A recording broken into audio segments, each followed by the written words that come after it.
Good morning. In addition to those things, I am also a chronic oversharer of information online.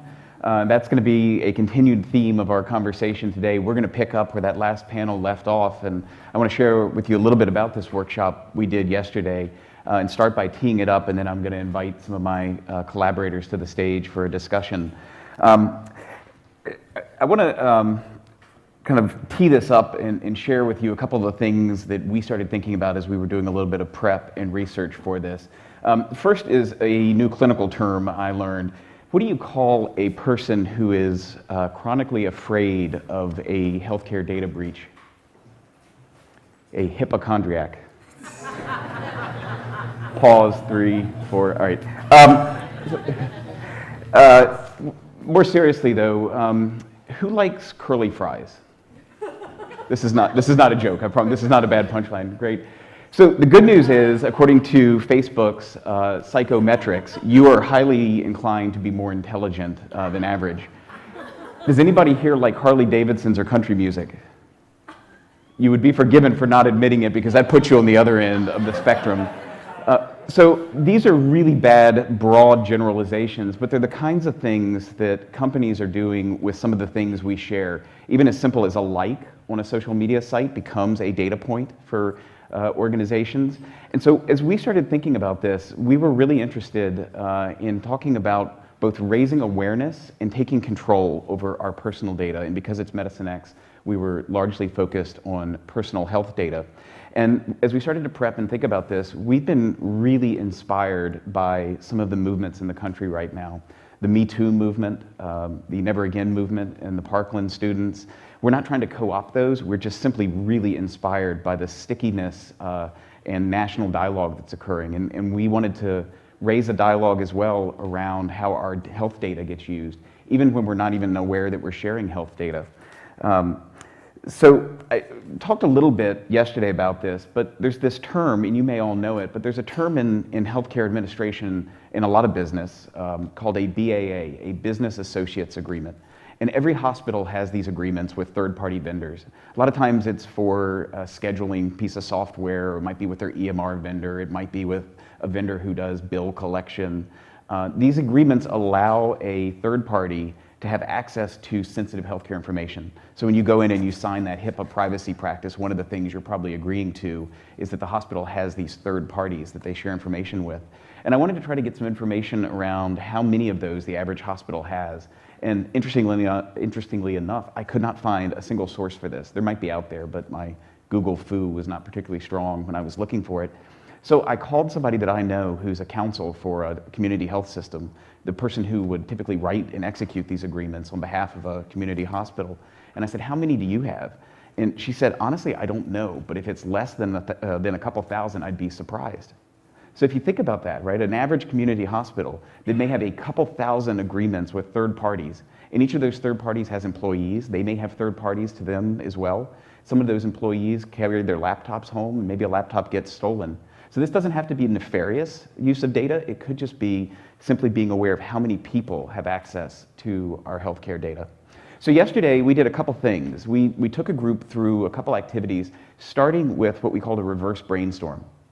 So we asked this question of, if you were going to design a way to explicitly capture and exploit people's health data, what would you do? And we do that for a reason. I'll tell you about it in a second. But we were thinking, what's the worst case scenario that we could design or plan for?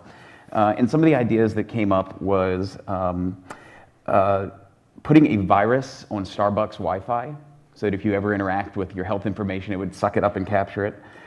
Prey on old people with scams. Riffing off the Nigerian prince thing, right? So you get this email that says, congrats, you're entitled to like $100 million or something.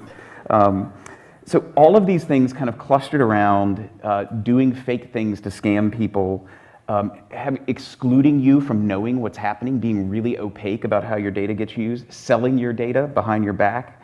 And the point is, you start looking at these things that sound really hyperbolic or like Black Mirror, and you realize we're not too far from some of those things happening.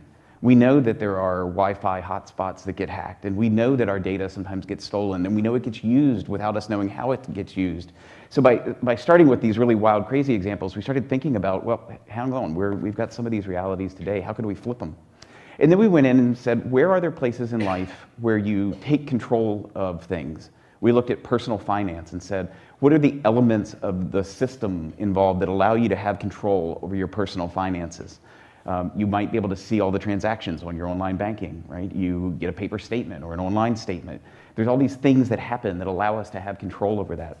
And then we also looked at where are there ways, places where things get, I'm not saying this very well, I have not had enough coffee.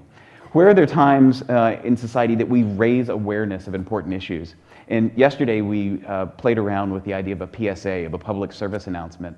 I think I showed my generational age a little bit when I gave out the prompt. So if I say, don't give a hoot, wait, I just messed that one up, didn't I? All right, let me try a different one. This is your brain. There you go. That idea of like these really incredible sticky PSAs, well, what are the elements of those? And is there something we could borrow from those to raise awareness about this data privacy question? That's the work we did yesterday. There were some amazing ideas that came out of it. I'm going to invite my collaborators up here now. So we've got Carrie, Leilani, and Sylvie who are going to come join me. And if y'all would just pop up here, and I'll take this chair on the end, and we'll have a little bit of a discussion. While they're coming up, I'll share with you a couple of the ideas that came out of this work yesterday. Some of them were really simple, like raising awareness by talking with your family. So can you imagine that as a dinner party or Sunday dinner conversation tonight? How do you know how your health data is getting used? How do you feel about it? Just having that open conversation. Telling others in your network. So if you're a really engaged online person, just raising that question in a Facebook group or a tweet chat. Hey, do we know how this information might get used? When we were talking about taking control, we talked about using passphrases instead of passwords. Having a data safety plan. We know a lot of us out here have a earthquake plan. I've just learned that because I've just moved here and I don't have one yet. So what is your data safety plan? And then there were some really fun ideas that I want to jump into as well. There was an idea around doing a musical for data protection that I think it also involved the Nigerian prince, and I want to come back to that in a minute. But I want to start, Leilani. Your group proposed this musical idea around cyber woke. Why? I can't personally take credit for it, even though I have a degree in theater. But we went off of this idea that, back in the day, for a lot of us, the biggest data breach that we had seen initially with sort of the expansion of the internet was the idea of the Nigerian prince sending you an email asking you to deposit money into a bank so that he could unlock his funds. And we kind of ran with that because we found that for most vulnerable populations, particularly the elderly or people who aren't as familiar with technology, this is a real risk. And I find all the time, I get calls from my grandmother going, Microsoft called me again and they want access to my computer. I'm like, don't do it. And then, we also played off the idea of the catchiest phrases, jingles and such, coming from music, and so that kind of wove the way into a musical starring a Nigerian prince, perhaps, who would tell you not to be transparent with your health data. So there's a piece in there too about your grandmother, and I might be a little loud and in danger of setting this off here in a sec. That idea of maybe having a data accountability buddy, somebody you can call in your life or in your family and say, this sounds a little fishy, just somebody to check in with. Carrie, you're from the Great North, up above, the loft over America. What's the law in Canada, and what is the societal norm in Canada around privacy and health data? I mean, for us in Canada, one of the things that we talk about a lot here is EHR, and in Canada, it's very sporadically implemented. So in Manitoba, I have no personal access to my health data. I still have to go and they probably have to fax 4 people so I can get something. So it's, in terms of breaches into, say, health systems, it may apply other places in the country than Manitoba where I live. But, it's harder for us to have a general scale conversation about data privacy when we don't have a national standard of implementation for what health data is supposed to look like and how it's supposed to be protected and how the online world factors into that. So I roped them into this by saying it's going to be a super simple discussion. What they don't know is I did a lot of research on them, and I'm going to ask. So, Carrie, it seems like you're pretty particular and careful not to use your last name. It's not on your website. It's not on your Twitter handle. Is that connected to a sense of privacy? That has actually changed. I, for some reason, haven't edited my Twitter account to have my full name in it, but I do have a URL that is my full name, and my full name is on other sites that I write on, so just not my own blog, which is kind of weird. So you can, I mean, if you connect enough dots, you can find it. My URL to my kind of more like worky website is in my Twitter bio that has my last name in it. But yeah, it's just something I haven't kind of made the full transition over, and it was something I was very, very intentional about earlier on. And now at this point, I have kind of, because I'm doing a lot more writing online, kind of more professionally, so to speak, even though I don't really feel like a professional. What changed there? Did you feel like you crossed a Rubicon? I think, when I started blogging and stuff and doing things online, I was still in high school. And so I think, finishing university, stuff like that, it was just, a different thing that I had to just kind of transition into. And I think I had other sites that had just, decided to have me writing under my full name as well. Most of them ask, but some of them do not. So they just decide, oh, you're going to write under your full name because that's how our contributors contribute. And so after that happened, it was kind of like, well, I guess I might as well go for it. So we're all, and I say this with affection and self-awareness too, we're all nerds here. This is all a world we all live in. So when we talk about complex passphrases, this group gets it. Sylvie, how do you think, if you could project outside of these walls, how do you think the general person, the average person thinks about this stuff? Oh, yeah. Oh, I'm sorry, I didn't realize we were passing. Yeah. Sorry, I would have So sat. I come from, I got my first laptop when I was in 2nd grade, and so being on the internet started with Neopets and getting to, and then RuneScape, and so kind of getting to build an online persona and not really thinking about how that connects to me and how that makes me maybe more accessible to people that I don't want to know me. And so I have this thing on my iPhone called Find My Friends, and I share it with my friends, my location, because I like knowing where they are. So if they're telling me they left 20 minutes ago, but I can see they're still at home, I can, budget my time accordingly. And in that way, sharing my data has made things really convenient. And I'm able to have this disconnect where I don't really think about what it means that someone out there knows where I am at all times. And it's this world I live in where I'm focusing on the positives. I can, tell people where I am without actually talking to them. I can make sure that my brother got home safe from wherever he was that night without bugging him at 2 a.m. if he got home yet. But at the same time, I'm not thinking about who else I'm trusting with that information. And it's so easy to trust people that, like Facebook or anybody else, to be benevolent, but you're not really thinking critically about what that trust means and if that trust is a two-way street, and that the people that you trust with your information also trust and respect you. And so, yeah. Have any of your friends pushed back or raised concerns about location sharing? My older friends have, and they think it's so weird, and I just hasn't quite clicked for me why it's so weird for my friend to know where I am at all times, because of course I trust them.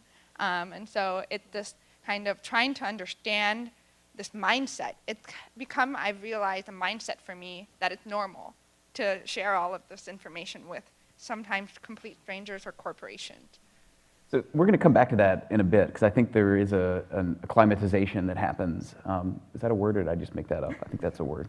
But I want to throw this out for everybody. And Leilani, I know we talked a little bit about where I'm about to go here, but there's this tension, right? So we in this community, and I think all of us outside of this event, celebrate and support and are part of these incredible online communities. Sometimes they're around a condition-specific community, sometimes they're around a learning community, sometimes they cross over into the two.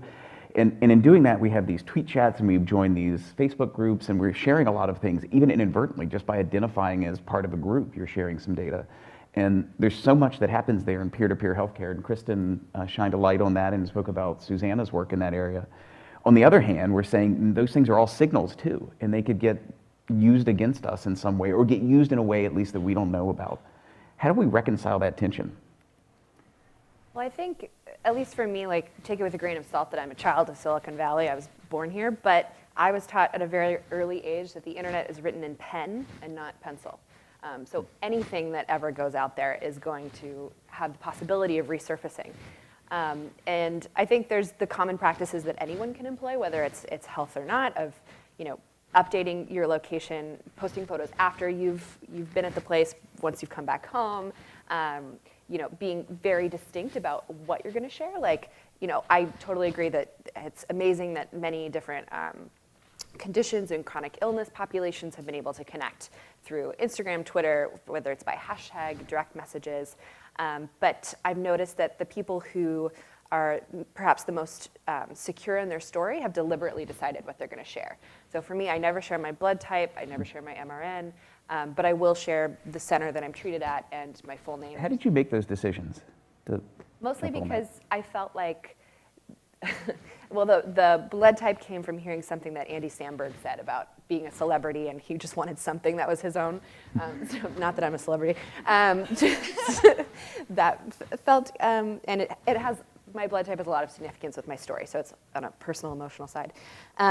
But with the MRN, I just felt like that was something that is a little too, like, kind of like a social. It's your medical social number. So that felt like something I should innately keep to myself. It's interesting. I was in got to watch a surgery once from somebody who's part of the Medicine X community, who's a surgeon, and he was very particular. He said a couple years ago it wouldn't have mattered, but now camera resolution has gotten so good that if you take a picture anywhere in the OR, there's a good chance you're going to pick up a medical record somewhere. Mm-hmm. Have you ever inadvertently leaked data? Do you know? Possibly. My primary medium is Instagram stories. That's where I feel the most comfortable. So that has the wonderful function of being able to completely black something out. But that being said, I have actually asked nurses in the OR to take photos for me. And some of their feedback has been less about their own faces showing, but their concern for showing something that I would miss that could be medically identifiable. Interesting. I'm curious, Carrie, Sylvie, do y'all have thoughts about this tension between being part of an online open community and protecting your privacy? I have lots of thoughts about it. I think one thing that I was thinking about when we were having the discussion yesterday, specifically regarding the whole thing with Cambridge Analytica right now, is the number of patient groups and patient communities that are online on Facebook. And I've had discussions recently and in the past about people who are wanting to, say, create a different space for patients, and that's not even just in light of what's happened in the last month or so, but just in general, just because Facebook's very disorganized. If you're trying to find a post somebody made that you might find valuable, you can never find it again sometimes, even though it's in the black hole somewhere. And I remember probably about 5 years ago, there was a time we were trying to move an online asthma community to a separate site, and people just didn't follow. They wanted to be where they already were. And I think other patient groups have had that similar experience, and I'm very curious now if people are having second thoughts about not wanting to move off of that platform. Are you seeing that? Any of y'all seeing that? Or any of you seeing groups move to a different platform like Slack or something more opaque? I think there's been movement towards it. I think especially with the Cambridge Analytica, there's a lot of people who would like to, but these communities have already been so well established on an existing platform. And so, like Carrie mentioned, it's very difficult to move 5,000 people in one Facebook group to an entirely different app or platform. I've heard that referred to in the context of kind of the tyranny of the default. If it's one of the default apps on your phone, you just kind of get accustomed to it. So, Sylvie, you teed this idea up, and I said I was going to come back to it, so I might start with you. Real simply, is privacy dead? Is privacy okay? Dead. Is privacy dead? Is the notion of it gone? Probably. The first thing I think of is we can't really, like you said, it's written in pen, not pencil, and people don't really realize that. So we can't take back what we've already put out there. And at the same time, with this loosening up of privacy and allowing people to be vulnerable and allowing people to share their stories, we've created a new way for people to connect and feel connected.